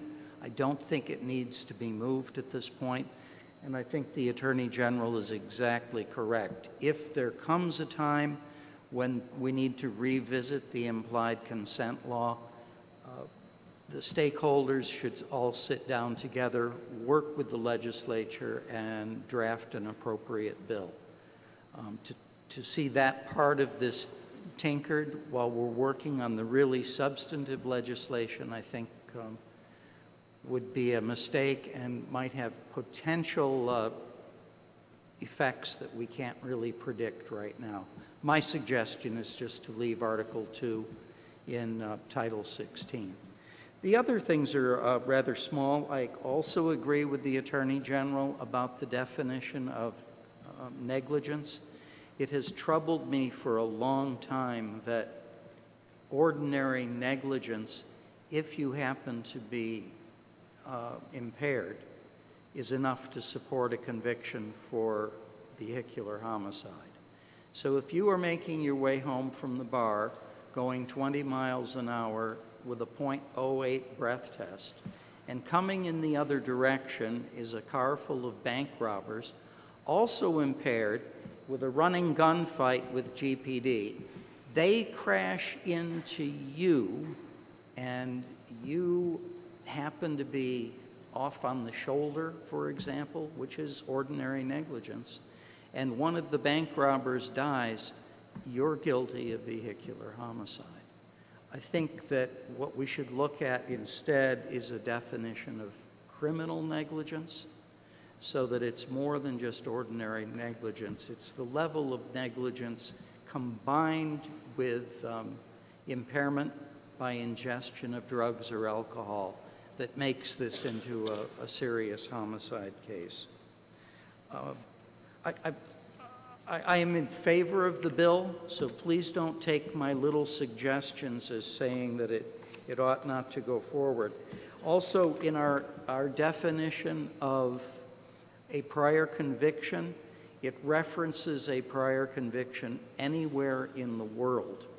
I'm not sure that's a good idea. I don't know how I'm not sure that how we will prove convictions in any jurisdiction across the globe. We do have a requirement that that a prior conviction be constitutional. So certainly anything in any part of the United States or its territories or possessions would be all right. I suppose with some thought we could go into other countries that have similar protections in the law, especially around the Pacific Rim, Australia, New Zealand, and Japan. But there are other countries where you get a conviction just because the cop writes you up. I personally would strike the words anywhere in the world and go with the requirement that the conviction be constitutional. Finally, and this is the only other change I can think of offhand, for people who participate in the DUI court, and this is going to be a real therapeutic court, not just a fast track to be sentenced, but a chance, once again, as we talked about with the reentry program, a chance for the person who pleads guilty to show what they can do and earn their privileges back from the court. And as I recall, the new bill gives the judge authority to suspend, I believe, up to 60 days of the 90-day minimum sentence. I would recommend that we just give the sentencing judge the authority to suspend any or all of the sentence. The reason being that a 30-day minimum sentence is enough to lose your job. And if entry into the therapeutic court is going to cost someone their job, we've already lost an important rung upward on the ladder. I see periodically laws that tie the judge's hands and force them to impose jail, even though most of us who see jail time imposed agree that it's to warehouse the people who can't be fixed, but as far as fixing people, it doesn't work. My years of experience show me that if there are soft judges who just suspend time to be nice guys, I've never met one. Judge La Morena, I'm sure when you see him down here with all of the creative programs he's put together over the years, he's done a great deal to help the people in front of him. But nobody who's been sentenced by him is going to call him a soft judge. He's going to draw the line and make you toe it. Having the ability to suspend some or all of that last 30 days will make the difference in the person succeeding in keeping their job. There is another way that a judge can deal with a minimum sentence. There are ways that the additional time can be suspended. There are ways that it can be delivered in chunks. It can be the threat of jail, in my opinion, for most people, is more effective than actually imposing the jail time. And I think most judges are quite adept at this, and I hope the legislature will consider making that change. Thank you once again for this opportunity to put my 2 cents worth in. Thank you very much, Attorney Dirks. Attorney Gale?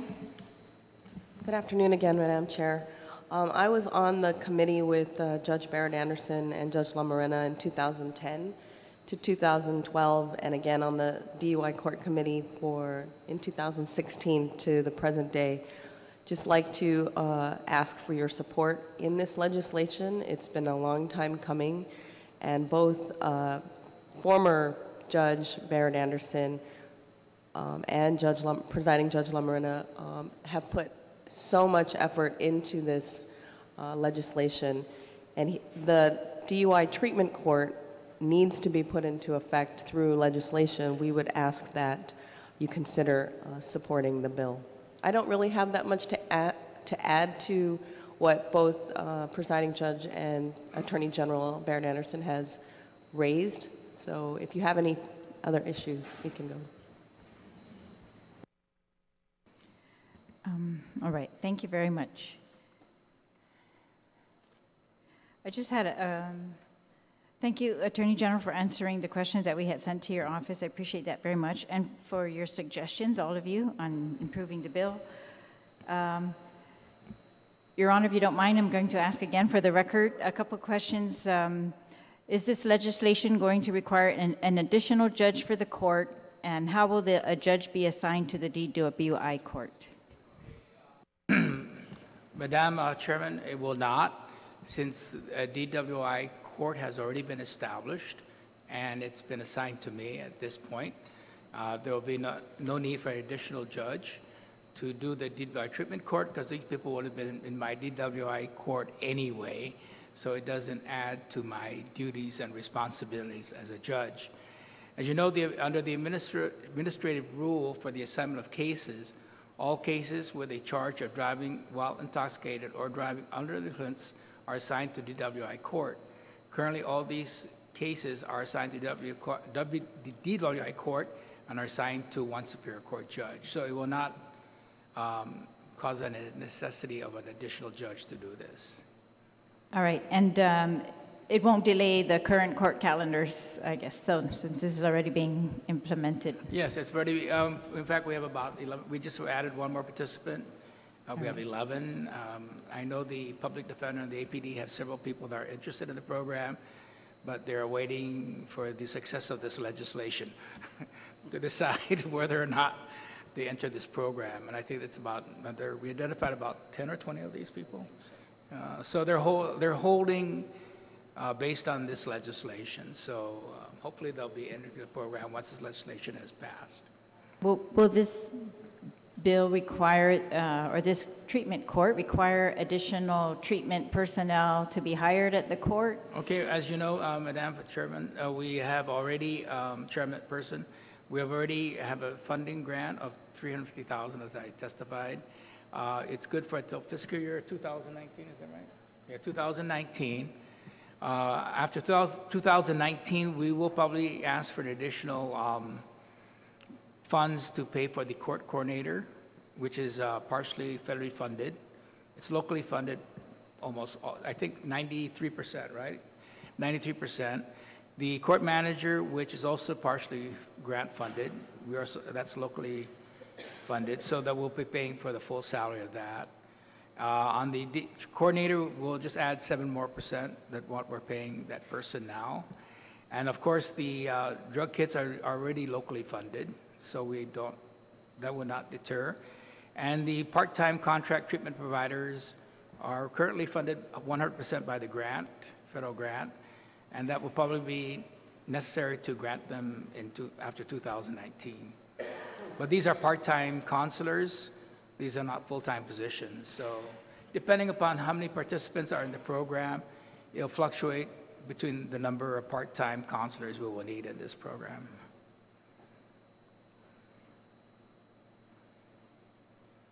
All the others are already locally funded, including my position, probation officers, deputy clerks, court interpreters, the alternative sentencing officer, and one of our part-time contract treatment providers.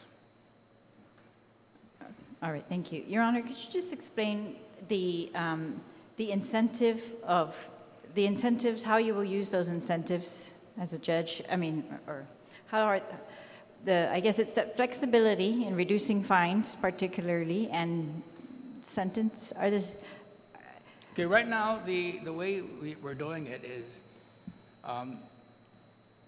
we're catching mostly the second offenders, some third offenders that have recognized they do have a serious problem, and some of the first offenders.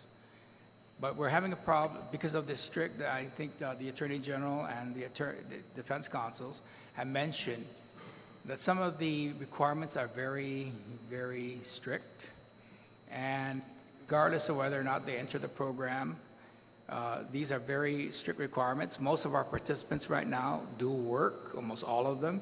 That's a big difference from our ADC clients. Most of our ADC clients are not employed. Most of our DWI clients are employed. And so, like Attorney Dirks mentioned, the restrictive incarceration right now is a disincentive for them to join the program because they have to serve 90 days. That's why I guess we're asking for a discretion, at least a minimum of 30 days to serve, and or like Attorney Dirks said, give the the judge the discretion on how much a third-degree felon should serve. Okay. Also, the driver's license requirement, it's giving us, right now it's very strict. Third offenders are, what, 2 to 3 years suspended. That's very difficult for a person who has a job to try to get a job, to go to work. What we're trying to do is if they enter the treatment program, it's a discretion based on the success of that participant in the program. So let's just say if the participant is following all the treatment requirements of the program, always testing negative for alcohol or drugs, complies with all the committee supervision as required by probation and his treatment team, then the court then will have the discretion to allow him to drive to and from work, give him occupational privilege to drive to and from work as an incentive to reach that goal. So mainly this bill is to provide discretion for the treatment participant and encouragement for them to succeed. As you know, our main focus here is behavior modification. Many of these people are addicted to drugs and alcohol and some even to drugs, as you know. So what we're trying to do is to have a behavior modification so that they become less addicted and they go on the road of recovery. So that's why this legislation is important to at least the defense counsels, because it's easier to persuade your client that, you may have a chance that if you do well, you have a chance to drive to work. If you do well, your fines may be reduced. If you do well, you may not get the 90-day incarceration as given by the judge. So. All right, and I appreciate that for those who need or where treatment is a possibility for real rehabilitation. But is there anything in this bill that would, do you think, change the good record that the Attorney General pointed out as to the decrease of DWI on Guam right now? If I can address that. I think what happened in the first 2 years of DWI court, when the Guam Police Department imposed a mandatory you're going to jail, book and confine, I think everyone got the message, and DWI arrests just plummeted between 2010 and 2012. We're kind of flatlining now. We used to file our office between 500 or 600 DWI cases, felonies and misdemeanors a year. It's now leveled off to about 350. So this is where we're at right now. So the arrests has gone down. Our convictions are strong. Back to your, Senator, what was that question? I kind of lost. It's just that the incentive that we're providing here for those who to go through treatment. Would it ruin our record? Is there anything in this bill that would lessen the current incentive not to drink and drive? No, I think everything that the DWI court is doing creates a better Guam, makes our roads safer, because the DWI court is focused on treatment. I want to also support the PJ's comments about when you get convicted of a first offender and your license is suspended for 1 year, but we're going to give you an occupational privilege, thank goodness, because as he says, most drunk drivers do have jobs. But if you come back as a second offender, your occupational permit is suspended, you don't get any privileges to drive. I don't know how you're going to get to work, probably bear on your family, but this law permits the DWI court judge to say, go into treatment, finish treatment, we'll give your license back. Get back to working, taking care of your family. Senator, 75% of all first offenders, if not greater than that, maybe to 80%, never come back to DWI court. That first offender. We have a high charging of first offenders. Those are the people I'm talking about. I want to, yes, Judge Lamarena? Yeah. Just to follow up on what the Attorney General has mentioned, the first offenders we're not too worried about. In fact, those numbers are decreasing because through education, the education prevention programs, done by the Department of Public Works through their highway safety division. They've done a good job in educating people not to drink and drive. And so many of these people get the message. What we're targeting is the medium risk and high risk offenders. These are the people that, regardless of the million and jillion education programs, the million and jillion advice you give them, they will still drink and drive. These people have a criminogenic behavior which we have to modify. And this is what the DWI treatment court does. It will modify the criminogenic behavior of these repeat offenders. These are the offenders that we're going to be targeting. These are the offenders that keep coming back. Some of them have, and you know, Attorney Dirks and Attorney Gale know that, have, you know, when their cases are called, they have like so many cases already, and they keep coming back. So these are the people we are targeting.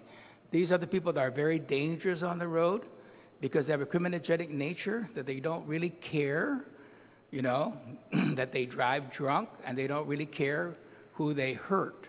So we have to modify that behavior before they become more dangerous. So the first offenders, 80% never come back, even 90%. All we have to do is give them a driving with care education program. They learn their lesson, they won't come back.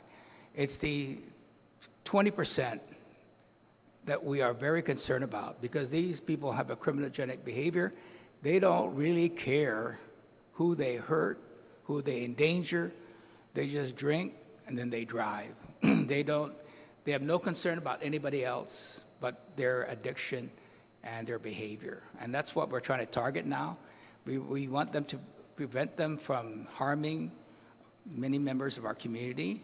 As you know, many of the people that have committed the vehicular homicides who have alcohol, many of them are repeat offenders, you know, and they're like ticking time bombs, ready to injure or hopefully not, you know, kill somebody on our streets. So these are the people we're targeting. These are the 20% that are literally repeat offenders.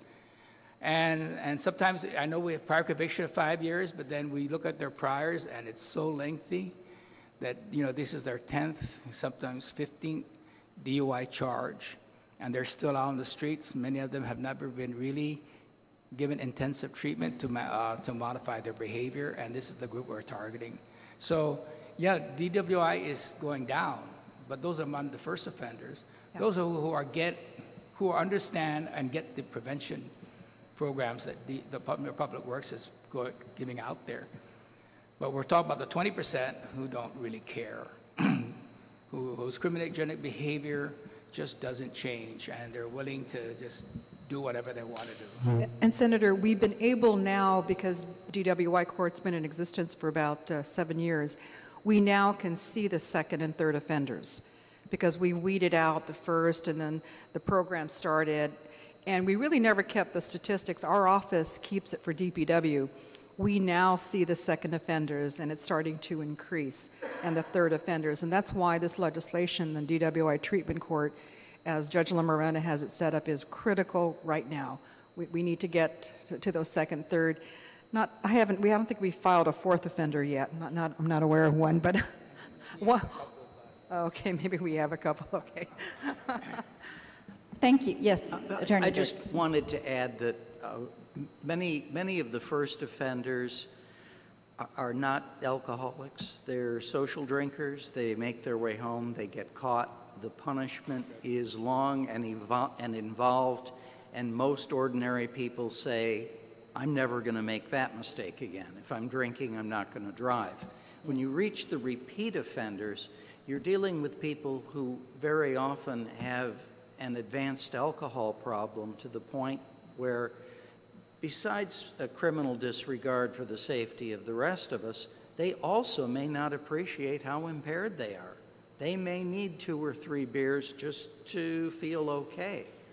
And that requires that the court get involved in alcohol education. Now you're not, the behavior that the court has to work on is the alcoholism and the pattern of drinking every single day to the point where they may not appreciate that this little buzz is actually dangerous when you put it behind the wheel. And that's where this court will make a real difference. Thank you. Yes, so we have great hopes for this DWI treatment for those who you have described. And I just want to again ask one more time for assurance that in targeting those people who need this treatment, more than most of the 75% of the first offenders would need, are we in any way lessening incentive for people who are out drinking socially to not drink and drive? That's, I guess I just want your assurance that we are not lessening the disincentive for those people. No, Senator, my biggest fear is that the legislature considers opening the bars to 4 a.m. Please don't go back to that, because the closing at 2 a.m. has had a significance in drunk driving, reducing drunk driving. So the reverse would happen if we go to that idea. Thank you. Attorney Dirks, the flexibility and sentencing, you think will not impact those people?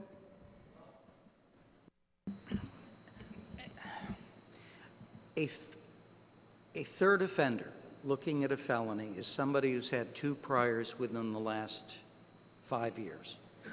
Perhaps he picked them up close together 4 years and 6 months ago.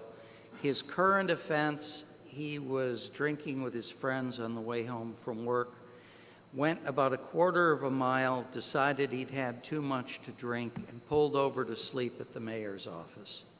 The police contact him there. They think he's impaired. He cooperates.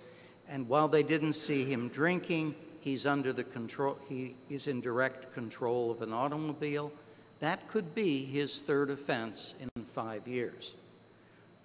I'd like the judge to consider letting him keep his job and use the whole 90 days, or 85 of it, or 80, or 75, whatever the judge feels is appropriate, to coerce good behavior out of him. Another felon might have picked up 3 DUIs within the last 3 weeks. He may be sitting in jail, and he may be thumbing his nose at all of us. He may have crashed into other vehicles.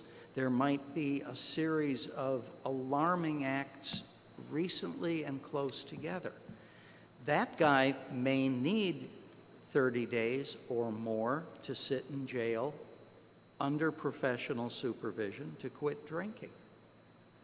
But if we have a law that says the judge has to do this in every single case, the judge has to do 30 days for every third offender, then the first fellow, who is very likely to change his behavior and who has done nothing significantly wrong recently, is going to be treated the same as the fellow with the alarming conduct. And I'm just saying, let the judge make that call. In a therapeutic court, it's a very good idea. You should see how the judges do it, because the people who are doing well, most of them get called in the front so that they get rewarded by not having to wait through the whole proceeding. And so the people who aren't doing so well see all the positive reinforcement that the good performers get. Also at the front, usually there are 1 or 2 who are going to get sanctioned so that the other people behind them who aren't doing so well see what the costs of failure might be. All I'm saying is let the judge who's running the therapeutic court make the decision in that case. The first example I get, the fellow who's sleeping outside the mayor's office, he's going to have to make a decision. He knows that his boss says, if you go to jail for 30 days, you're fired. Well, he can't support his family if that happens. If the judge has no flexibility and he says, I want to join the program, he's going to lose his job. If the judge has some flexibility and he signs up for the program, he might still be able to keep that job if the judge agrees this is an appropriate case where the court should suspend all or nearly all of the time. I'm just saying, we have great judges on our bench. Let's let them apply their expertise. When somebody needs to go to jail, trust me, they can tell and they do it. So that's my reaction. Thank you. Your Honor, for first offenders, then do you believe that anything in this bill will decrease the success that we're having in the declining DWI rates? Well, I don't understand the question. I'm sorry. Do you think that, well, does this bill decrease the potentially decrease the minimum or maximum fines for first offenders? No, I don't think so. For first offenders? Yes. I think what it will do is the education programs will, if a person is aware of, his duties or responsibilities as a responsible driver, usually those people who do not have a addiction problem will understand not to drive. Okay. As far as the first offenders, I think this legislation will be a positive for them. It gives. I know that as I said earlier, most of the first offenders have jobs, and so although we give them the flexibility of driving to and from work, some of them do have other duties or responsibilities. So, what that does, giving discretion to the judge on, based on their success, will be very helpful. That is my question. So, for first offenders, I'm not talking about those who need the treatment now. I'm talking about the first offenders, how you have described the first offenders, and I just want to be very, very clear, because I have colleagues that I have to also convince that does this bill in any way, in giving flexibility to the court for the sentencing for first offenders, do you think it will impact the trend for drunk driving? Will it decrease? I think we've had great success with the decline in drunk driving, and I don't want them to think now that the courts have flexibility, there are not mandatory sentences, that maybe they'll get away with less. Something like that. Well, just being charged of a crime is a deterrent in itself. I think most people just fear having a conviction on their hands, because first offenders will have, their convictions will not be dismissed or expunged. So, and they will not likelihood be in the treatment courts because they don't qualify. So, just having a conviction, will be a deterrent in itself. Just because the judge or the courts have discretion on the punishment, they will still have to pay some sort of a fine. Their driver's license will be suspended. They will still have to attend recommended treatment programs, education or treatment programs, as assessed by probation. So nothing's really going to be changing, except maybe some flexibility with the judge. But sometimes, in order for it to be fair, sometimes most judges, if not all, will try to be as fair to everybody as possible. One person is not going to get a $1,000 fine, and another person is going to get $200 or $300 fine. We'll try to find a way where everybody will be treated fairly and impartially. So just because we have discretion, I would rather have discretions mainly on second and third offenders, because what we're trying to do is make sure that these people get into treatment. Yes. And to succeed, we don't want to put any more impediments in their success. Our thing is to rehabilitate and recovery. And so adding more heavy fines, it's like putting more things on your back. It's already hard to have a conviction. It's hard to have an addiction. It's hard to go through all these programs. If you look at our manual, and you see the requirements these people have to go through, it's really a lot of requirements. So therefore, we want to give them flexibility to make sure that they concentrate more on rehabilitation and recovery than in fulfilling their fine requirements, etc. I know we give incentives for people who succeed by reducing their fines through community service. In other words, so if you attend all your treatment programs, we give you 100 hours of community service, which will reduce your fines. So those are not the people I was asking about. Right. Right. Okay. Yeah, but I don't think it would have any effect on. All right. Okay. I just want that assurance. We'll try to be fair and as possible. Mm-hmm. I know the AG usually recommends to the court what they think is fair, and what we can do is we can address that problem. Okay. So thank you, Senator. We're still going to catch the large amount of first offenders because GPD is doing a great job out there with their sobriety checks. And as Judge Lamarena says, it's not, well, am I going to get a $350 fine or $1,000? That's not what they're looking at. It's getting charged. It's spending those first 24 to 48 hours at a Ganya lockup. That is the sobering effect of it. So the flexibility on fines for first offenders will not make first offenders think, oh, the law is easier now, because it's not. Thank you very much. That's the assurance I was looking for. Thank you. Of course, it's your, as a policymaker, then it's your final decision. Yes. Whether or not for first offenders to make it flexible or just keep the, the $1,000 fine imposed for first offenders. Okay? But I understand you might also assess them on first offense to be very high risk, like you described earlier. Yes, people that have hopefully high put them BACs, into this program right away. High BACs, yes. All right. Well, thank you very much. I'm going to allow my colleagues. Thank you for your patience. Senator Castro? Senator San Augustine? Thank you, Madam Chair. Only, I like what the judge is saying, but I'm just trying to understand the two lawyers. One is the AGs and one is the public defender. You recommend that they make some changes to the bill, and so did you, or don't make changes to moving the article to the... I'm only concerned is that because I look forward to the flexibility on the courts. I actually can see the SAFE Act, being favorable.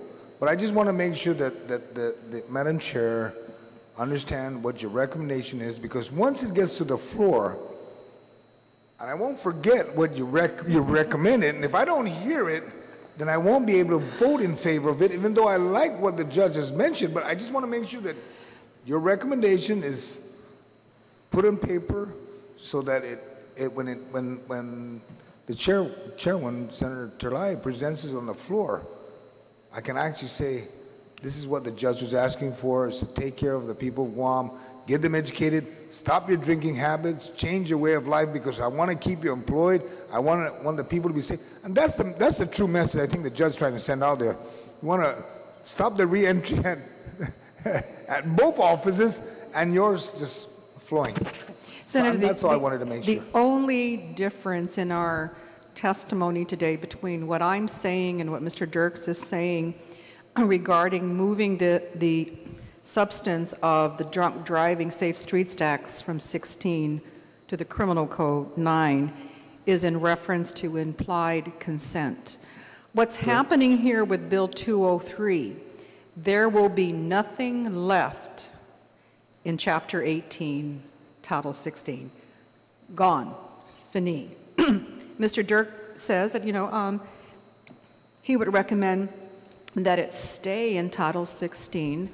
My recommendation is move anything that deals with Safe Streets Act and drunk and drug driving all together, keep it all together, so when you're searching for something, you can see everything that has to do with the Safe Streets Act. So that's where we're differing. Okay, and I agree with you, because on many occasions with revenue and tax, if you want to find something about a specific issue in regulatory, you're looking at 4 different titles, and it's all in the same thing. And I agree with you totally. Okay, thank you, Madam Chair. And I think I'm very clear that we are moving it, so we're running the risk by putting it in the bill at all. They see the language, and someone might try to amend it, but I understand completely what you are recommending. Senator, if I could give you, I think the recent Supreme Court case, it's a 2016 U.S. Supreme Court case called Birchfield versus North Dakota that had to deal with the implied consent law dealing with breathalyzer and blood testing. I just give that for your reading. Okay. Thank you very much.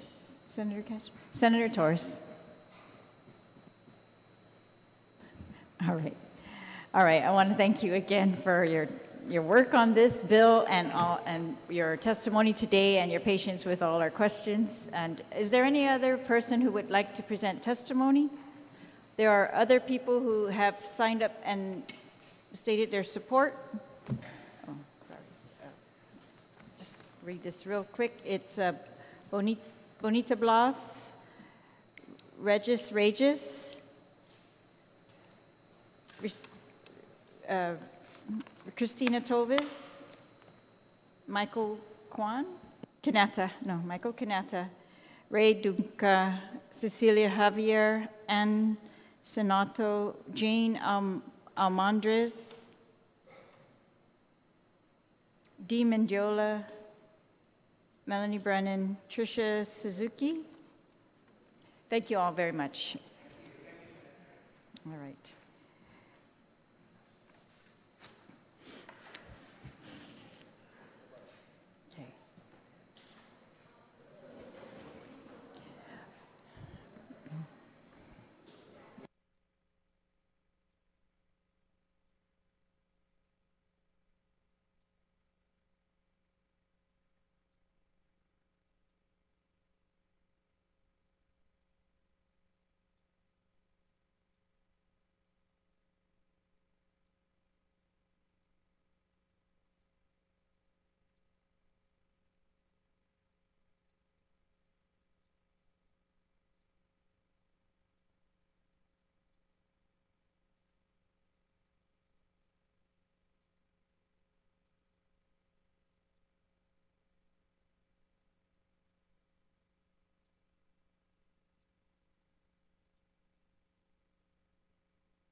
Yes, all right. Thank you all. We are continuing the public hearing on Bill number 196, introduced by Senator Dennis Rodriguez, co-sponsored by Senator Joe San Augustine.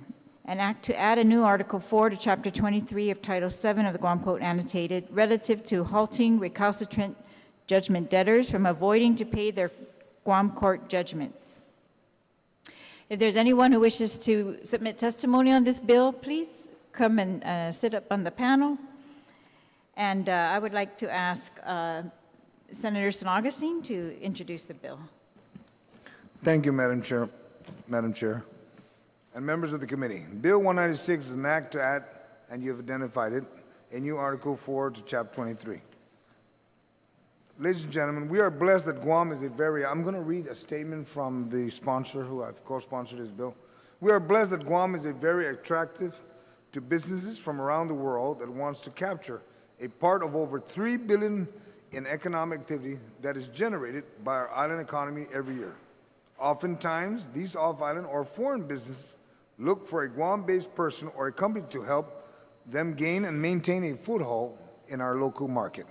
This presents an opportunity for local business and entrepreneurs who serve as local partners, wholesalers, distributors, retailers, outlets, or representatives for off-island, also known as foreign business partners. It results in more products, more competition, and more consumer choice in the marketplace. When local business or entrepreneurs partner with foreign partners, it is good for business, good for consumers, and good for our island economy.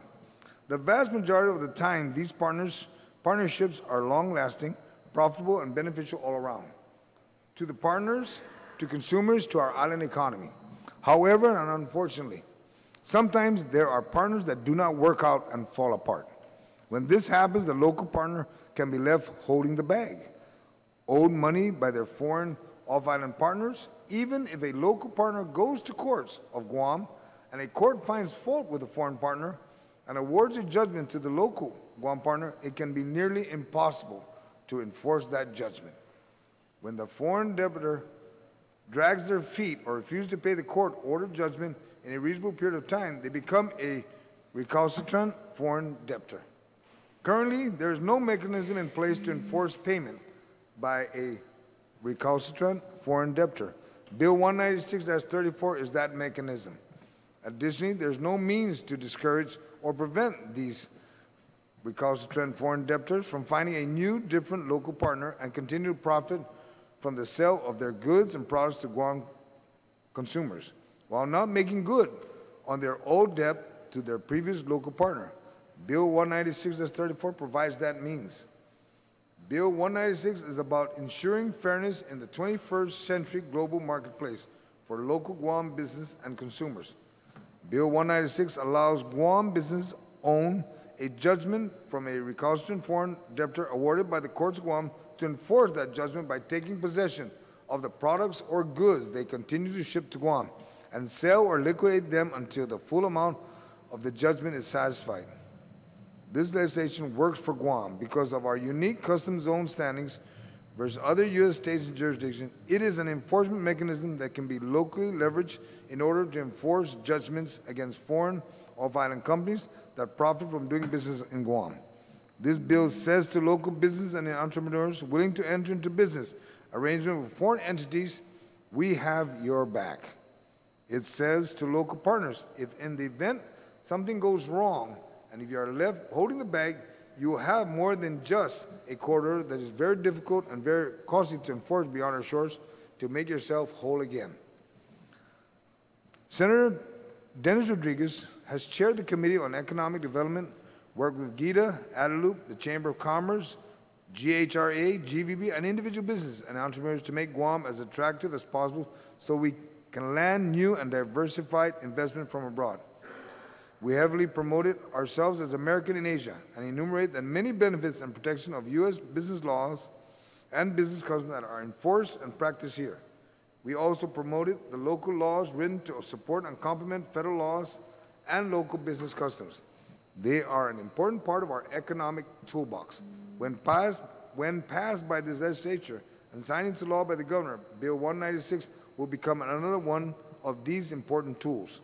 This legislation says to local business and entrepreneurs, don't be afraid to explore new avenues and opportunities abroad for doing business that will ultimately benefit our island. Because with Bill 196, we have your back. This is Juice Monsi from Senator Dennis Rodriguez. Madam Chair. Thank you very much, Senator San Augustine. Is there anyone who would like to submit testimony on the bill? Do my colleagues have any questions or comments on the bill?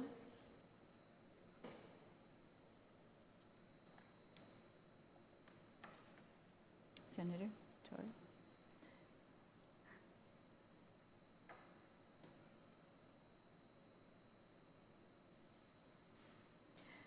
All right.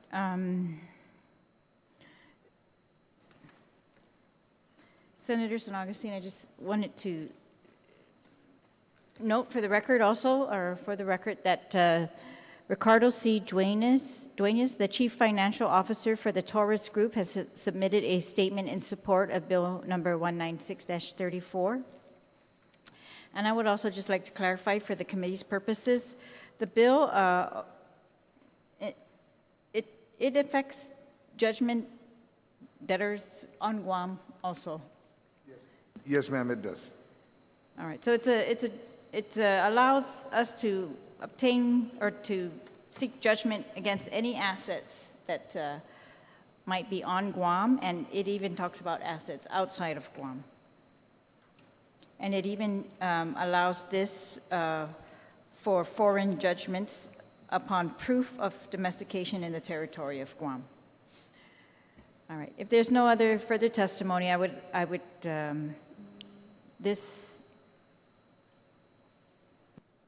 the committee will continue to remain open until November 24 for the acceptance of additional information or public testimony on this agenda item or any agenda item discussed today. You may submit testimonies to my office here at the Guam Congress Building, 163 Chalan Santo Papa, Hagatnya 96910, or to the mailroom, or through email at senatorterlajeguam@gmail.com. I thank my colleagues again for being here throughout this hearing and for your input onto all these bills and confirmation. And thank everyone who attended, and I thank the public for addressing this bill. The public hearing is now adjourned. The time is 4:26. Thank you.